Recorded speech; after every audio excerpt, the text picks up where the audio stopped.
Good morning, everybody. I'm Dr. Nitin Joshi, Professor in Urology with teaching experience of 25 years working as consultant neurosurgeon in Panvel. Today we'll discuss the topic PCNL procedure by bullseye technique. Today, in era of minimally invasive procedure like RIRS, the indication of PCNL is the stone which is difficult or impossible to manage by RIRS.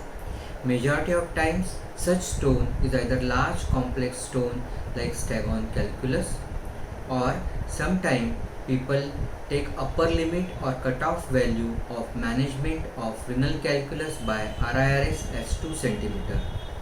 In that case, stone more than 2 cm can be indication for PCNL. The contraindications for PCNL are uncorrectable coagulopathy, that is bleeding disorder, untreated active urinary tract infection. So the two common contraindications, uncorrectable coagulopathy, that is bleeding disorder, and untreated active urinary tract infection. As per one study, even if urine culture is negative, 1 to 2 weeks of pre-op antibiotic course with fluoroquinolines reduce intraoperative bleeding as well as significant reduction in incidence of postoperative fever, urinary tract infection, and systemic inflammatory response syndrome. On day of surgery, 1 hour prior to surgery, culture specific antibiotic or third generation cephalosporin is given intravenously 1 hour prior to surgery so as to achieve good concentration of antibiotic in blood. If patient is already stented, then to prevent anaerobic infection, IV Metrogyl should be given preoperatively. PCNL can be performed under spinal anesthesia or under general anesthesia. General anesthesia is ideal but commonly performed under spinal anesthesia because of safety. General anesthesia is ideal. This is because during respiration, kidney descends down along with diaphragm due to strong attachment of upper pole of kidney to undersurface of diaphragm. In PCNL, during puncture, this downward movement of kidney with diaphragm is of disadvantage. When patient is under general anesthesia, respiration can be suspended temporarily. After anesthesia in lithotomy position through cystoscope, 6 French open-ended urethric catheter is inserted over glide wire under fluoroscopy, that is under Siam control, and under Siam control level of urethric catheter is monitored with respect to the stone and the 12th rib. During removal of cystoscope, there is a risk of accidental coming out of urethric catheter, particularly in case of male patient. So while removal of cystoscope, remove bridge and 30-degree scope together first, keeping cystoscope sheath still in bladder. Then while pushing urethric catheter, remove cystoscope sheath. Now 14 French Foley's catheter is inserted into bladder. During insertion of this Foley's catheter also, there is a possibility of pushing urethric catheter in the bladder, and so first press the urethric catheter upward and then pass 14 Foley's catheter with the adequate lubrication. Then the bag is attached and then 14 French Foley's catheter and urethric catheter are tied together with linen. The purpose of inserting Foley's catheter are it allows continuous drainage of bladder, thus preventing distension of bladder. Second, it helps to monitor urine output, which is particularly important in patient with compromised renal function. Third, it helps to monitor irrigation fluid inflow and outflow with respect to quantity and quality.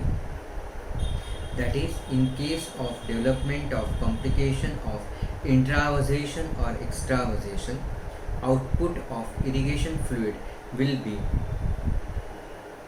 more as compared to the outflow. So the outflow of irrigation, which is outflow and inflow, there is discrepancy. Inflow will be much more, outflow will be much lesser, and so there is a chance of the development of TOR syndrome. That is, this monitoring is important as normal person with normal cardiac performance can tolerate absorption of only 1 liter of normal saline without causing cardiac distress. One can also monitor quality of outflow of irrigation fluid in urine bag, that is in presence of major vessel injury. There will be frank gross hematuria in urine bag. Inserting Foley's catheter also helps to stabilize ureteric catheter. Now Foley's catheter with urine bag and tied ureteric catheter are wrapped in sterile steratrip or towel and patient is made prone. If patient is under general anesthesia, support airway, neck, and one may require insertion of two bolsters to have unimpeded movement of abdominal wall during respiration. Now parts are prepared painted drape. The landmarks which are important are 12th rib on right side. This is because right pleura is related to 12th rib. 11th and 12th rib on left side. This is because left pleura is related to 11th and 12th rib. Spine with paraspinal muscles, as medially paraspinal muscles are related to major hilar muscles, and laterally posterior axial line which is in relation to column. While draping the parts, tried whatever the tied ureteric catheter with the Foley's catheter is separated and brought out of the two sterile towels. This is because through this ureteric catheter one can do RGP. Second, it is helpful to flush the saline which can act as a source of additional irrigation. Third, one can insert glide wire or zebra wire for antegrade degescenting. Once patient is made prone, important point is that the orientation of PC system will be exactly opposite, that is exact replica of original, which is appreciated after RGP. The first step in PCNL is to get access to caliceal system. To find the ideal calyx, that is target, RGP is done by slow injection of 1:1 dilution of contrast, that is Conrad 20, through adapter attached to ureteric catheter. While performing RGP under SIAM, the collecting system is inspected in 0 degree itself for selecting the appropriate calyx to be punctured, that is the target. So in 0 degree one appreciates the target. The appropriate calyx is the posterior calyx, through which major stone burden can be tackled. Posterior calyx puncture is ideal. This is because it provides short, straight, safe track, as the long axis of posterior calyx is straight. Also, the long axis of posterior calyx is along Broddel's avascular plane. So the chance of injury to major vessel is unlikely. The aim in achieving SS is to achieve short, straight, safe track. The ideal puncture is when puncture is subcostal, as the risk of pleural injury is low.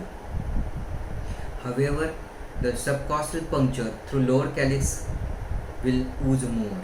The documented risk of pleural injury with supracostal puncture is 10%. In case of supracostal puncture, try to be intercostal, that is away from rib. The access, that is entry to desired posterior calyx, is achieved with bull's eye technique. The desired posterior calyx or target is one which contains stone or through which one can reach the stone. With SIAM in 0 degree, the posterior calyx to be punctured is identified after RGP. Actual puncture but performed with SIAM rotated through 30 degree tilt towards surgeon in transverse plane. This provides a direct end-on view of posterior calyx to be punctured. Initially, bullseye sign is done with 11 number stab knife. For this, first put the 11 number blade transversely at the site of target so that one can decide the level, that is either 1 centimeter above or 1 centimeter below the rib. At that transverse level only, medial or lateral movement of tip of the 11 number blade is sufficient. Once one has performed bullseye sign with stab knife, that is the site of puncture.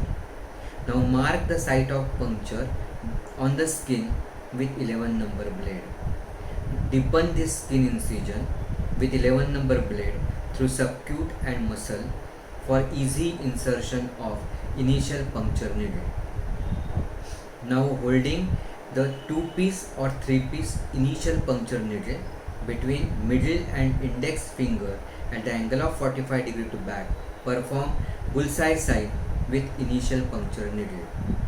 The puncture should be done by jerky movement rather than straight piercing movement. The puncture should be radial and should not be angulated.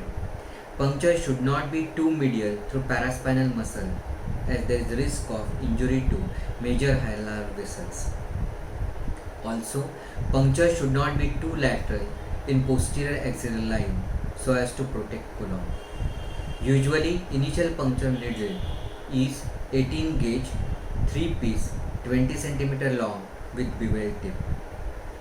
Bullseye sign is that if the direction or angle or the axis of initial puncture needle is parallel to direction of X-ray beam of Siam, then only hub of the needle will superimpose on the shaft of needle to give bullseye sign. In short, once Siam is rotated through 30 degree, adjust the angle or direction or axis of initial puncture needle such that it is parallel to X-ray beam of Siam so as to get bullseye sign.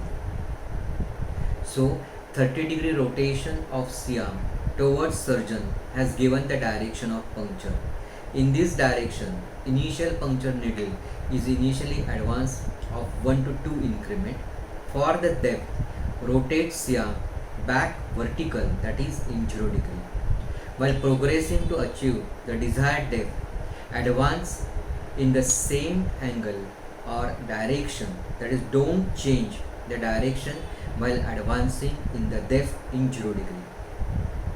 Now Siam is in 0 degree. Now the approximation of tip of needle to predetermined calyx can be seen and guided fluoroscopically. Periodically, it is important to evaluate the correct angle or axis or direction of needle advancement by rotating Siam to 30 degree towards surgeon and observing bullseye sign again and again. For successful puncture, prerequisites are appropriate direction, which is determined in 30 degree, and appropriate depth, which is determined in 0 degree. When the tip of needle is in intended calyx, both planes of Siam,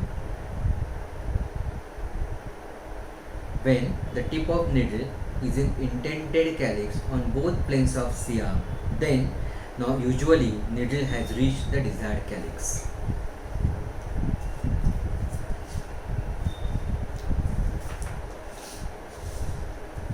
When puncturing with the initial puncture needle, hold the tip of the needle with left hand and press the hub with right hand so that the sharp end of the needle will be coming out.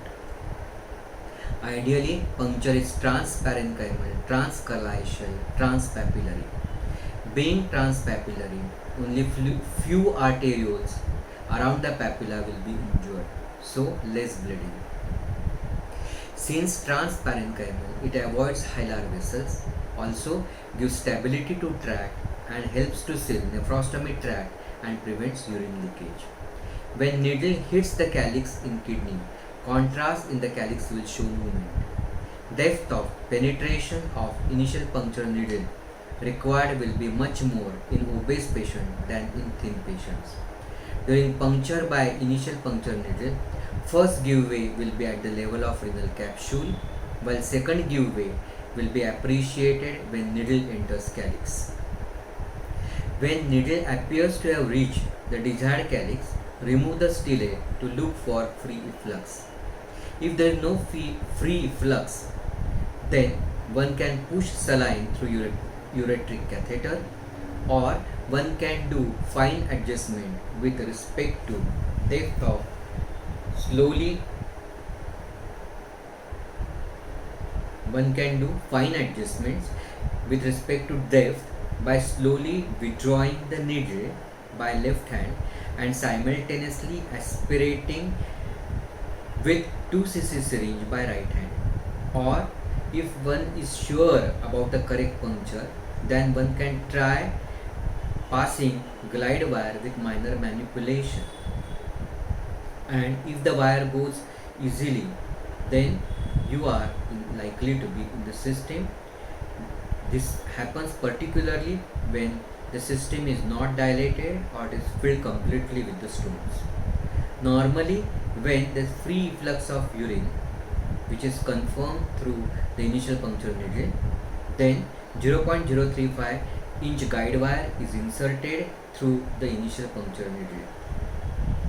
One may require some manipulation of angle of initial puncture needle to insert guide wire into system under Siam guidance, and if possible try to achieve through and through access, that is, try to pass glide wire even into ureter. So once it is through and through access, the possibility of glide wire getting slipped off reduces to 0. The bevel tip of the initial puncture needle helps to pass the glide wire. With initial puncture needle in the system, under Siam guidance, with 20 number blade, skin incision is extended adequately. Along with the skin incision, even the muscles and lumbotomy is performed. This is for easy insertion of dilators. So, initial puncture needle is in system so that glide wire is not cut, and you are extending the incision with 20 number blade of skin, muscle as well as lumbotomy so that there is easy insertion of dilator. The direction of insertion of glide wire is kept in mind properly. Once the glide wire, that is 0.035 inch glide wire, has passed through the outer cannula of initial puncture needle, then by push and pull technique, outer cannula of initial puncture needle is removed. That is, glide wire is pushed in by left hand and simultaneously outer cannula of initial puncture needle is removed by right hand. So now only glide wire is in system. Now next step of PCNL is dilatation of tract. Dilatation of tract is either single step dilatation with Amplats dilator or multi-step dilatation with metallic telescope Alkem's dilator. Dilatation of tract is performed over central guide rod. In order to pass the central guide rod, initially Alkem's cannula is passed over glide wire in same direction as that of the glide wire under Siam guidance without kinking or buckling of glide wire. Alkem's cannula is consisting of two parts, outer hollow cannula and inner straight sharp stellate.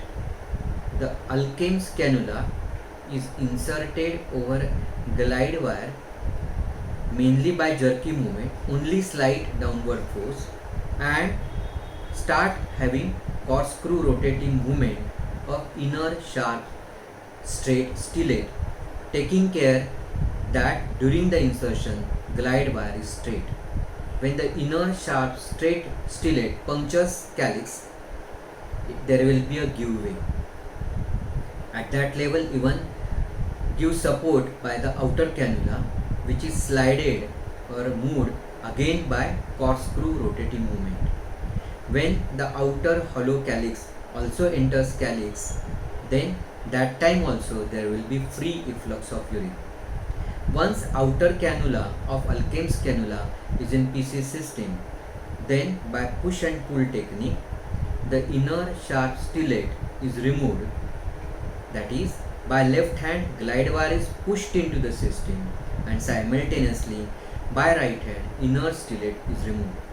Now glide wire and outer hollow part of Alkem's cannula is in system. Into this outer cannula, central guide rod is inserted.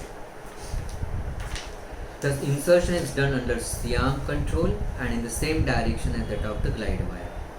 The size of central guide rod is 7 French and it has bulbous tip, the size of which is 9 French.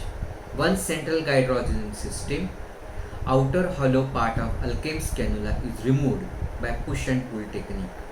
That is, by left hand, glide wire is pushed into the system, and simultaneously by right hand, Alkem's cannula is removed. Now, glide wire and central guide rod is in system.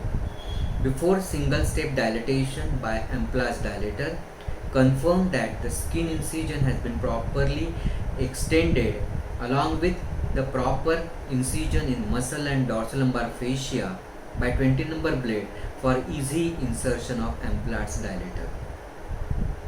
Single step dilatation is done by insertion of Amplage dilator of appropriate size by corkscrew rotating movement over central guide rod under C-arm guidance. The tip of dilator should go only up to the bulbous knob of central guide rod. Amplage dilator is a radio-opaque dilator with smooth surface with less coefficient of friction. Due to less coefficient of friction, less tissue trauma.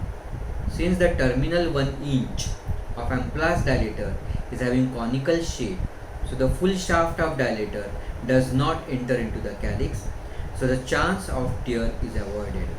Normal length of Amplage dilator is 30 cm. Over Amplage dilator, corresponding size Amplage sheath is inserted by rotating corkscrew movement under C-arm guidance in such fashion that sharp beveled end of the sheath is entering into the system in such fashion that the sharp tip of the Amplage sheath will not protrude even a bit or beyond the Amplage dilator.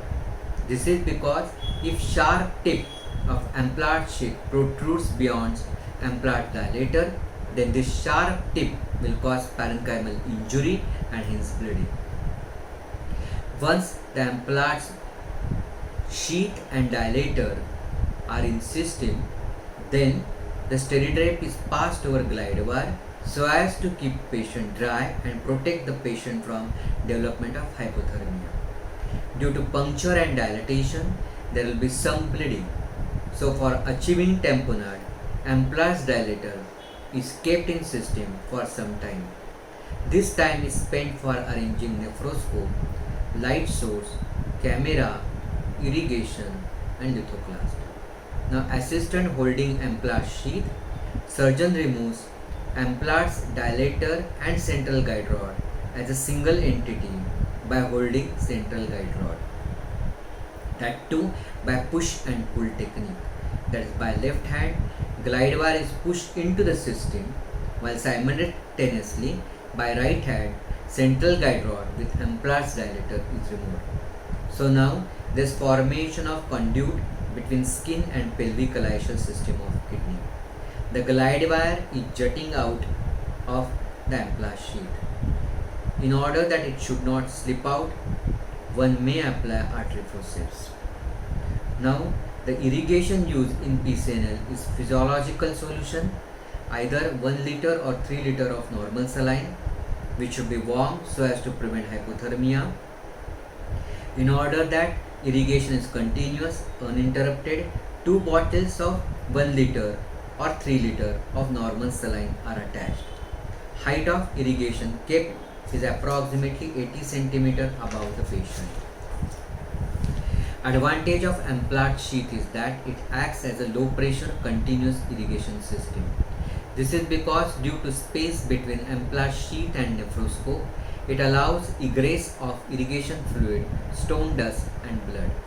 Thus prevents development of high pressure in the PC system and hence prevents or reduces the risk of TOR syndrome.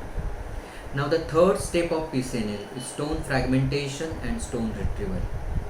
Now with nephroscope, go into the pelvic calycial system in the same direction as the direction of glide wire.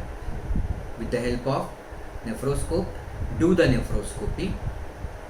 If there are many blood clots, then through the working channel of nephroscope, pass special PCNL suction and remove the clots. After removal of the clots, identify the stone, get the entire panoramic view of the stone, During nephroscopy and stone fragmentation, irrigation should be very good. If irrigation is poor, see that by mistake whether the attachment of irrigation system is along outflow rather than inflow. During insertion of necroscope, orient scope properly, orient camera properly with respect to PC system, and remember that now the orientation of PC system is exactly opposite to the original because the patient is in prone position. During stone fragmentation and retrieval, left hand of surgeon should be very steady. Once stone is identified, get panoramic view. Don't keep on moving the scope towards the stone. Now through working channel of nephroscope, pass PCNL probe. If the stone is larger, fragment the stone in center to get larger fragments which can be removed. So as to fragment the stone in larger fragment, initially lithoclast setting is kept as low as possible, that is single setting. If the PC system is grossly dilated, the fragments thus formed may enter into various inaccessible calyces. To prevent this, remove the fragment by the biprong forceps as soon as possible when the size of fragment is such that it can be removed through Amplatz sheath. During fragmentation and removal of stone fragment, one has to take care that there is no friction of the stone with the mucosa of calyx or pelvis. This is because if there is friction of the stone fragment with mucosa of calyx or pelvis, it will result into bleeding. If the fragment is larger than the size that can be removed through the Amplatz sheath, then in the sheath itself the stone can be fragmented to make smaller fragments and then removed. During removal of the stone fragment, left hand of the operating hand should be steady. Through working channel, pass biprong or triprong stone holding forceps. The jaws of the biprong or triprong stone holding forceps are opened only when forceps is out of working channel of the nephroscope and away from lens of nephroscope. The stone is caught by the stone holding forceps and then stone holding forceps and nephroscope are removed together from Amplatz sheath and the stone is delivered in the bowel. During stone retrieval process, assistant holds Amplatz sheath and glide wire. To minimize trauma to parenchyma at the time of fragmentation and retrieval, in the beginning of process itself, Amplatz sheath is taken under vision with corkscrew movement under vision to the stone and then the sheath is kept steady because to and fro movement of the sheath will result into friction injury and hence mucosal abrasion and bleeding. Whenever fragmenting the stone with the probe, don't keep on moving the nephroscope more and more towards the stone because the fragment thus formed may get pushed into other calyx by this movement.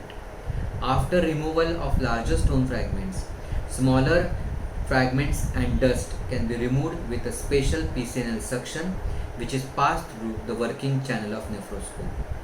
In case special PCNL suction is not available, then one can give wash through Amplatz sheath. For this under vision with nephroscope by corkscrew rotating movement, Amplatz sheath is moved into calyx or pelvis containing stone fragments. Once stone fragments are in front of nephroscope is removed, Amplatz sheath is kept steady and through Amplatz sheath, simple rubber catheter or large facial dilator is passed to which is attached syringe with saline to give washed. During this, the simple rubber catheter or facial dilator is moved to and fro for evacuating stone fragments. Stone free state is confirmed under CIAM and under vision. Under vision, that is with the help of nephroscope, via corkscrew movement, the Amplatz sheath is moved into various calyces and pelvis to confirm that there is no stone fragment. Once stone free state is confirmed, antegrade stenting is done. The ureteric catheter through the nephroscope is withdrawn, that is, through the nephroscope, stone holding forceps is passed through the working channel, ureteric catheter at the pelvis is identified, it is held, ureteric catheter is held and brought out through the Amplatz sheath. Now the jutting ureteric catheter through the Amplatz sheath is used for insertion of zebra wire. So the zebra wire will be passing from the Amplatz sheath downwards through the ureter into the bladder and then through external urinary meatus. Once the zebra wire start jutting out through external urinary meatus, ureteric catheter is removed perurethally. Now pusher of DJ is loaded in nephroscope and through the pusher the zebra wire is backloaded. Now once with the help of this pusher, the nephroscope one can enter into the system. Once one has entered into the system, pusher is removed, DJ stent is loaded on zebra wire, Siam is adjusted at the level of symphysis to watch for the bladder end of DJ. Keep on pushing DJ over zebra wire by pusher till it reaches symphysis. Once it reaches symphysis, remove the zebra wire, confirm coiling of lower end of DJ, remove nephroscope, observe under Siam the position of upper end of DJ. If DJ upper end is in Amplatz sheath, pass Amplatz dilator to push it into the system. Go with the nephroscope into the system again, do nephroscopy, and if the part of J is still in the sheath with nephroscope, push the upper end of J into the system. Then remove the sheath. Under Siam confirm the full expansion of lung, which is particularly important in case of supracostal puncture, and then suture the puncture site after giving local anesthesia. Thank you very much.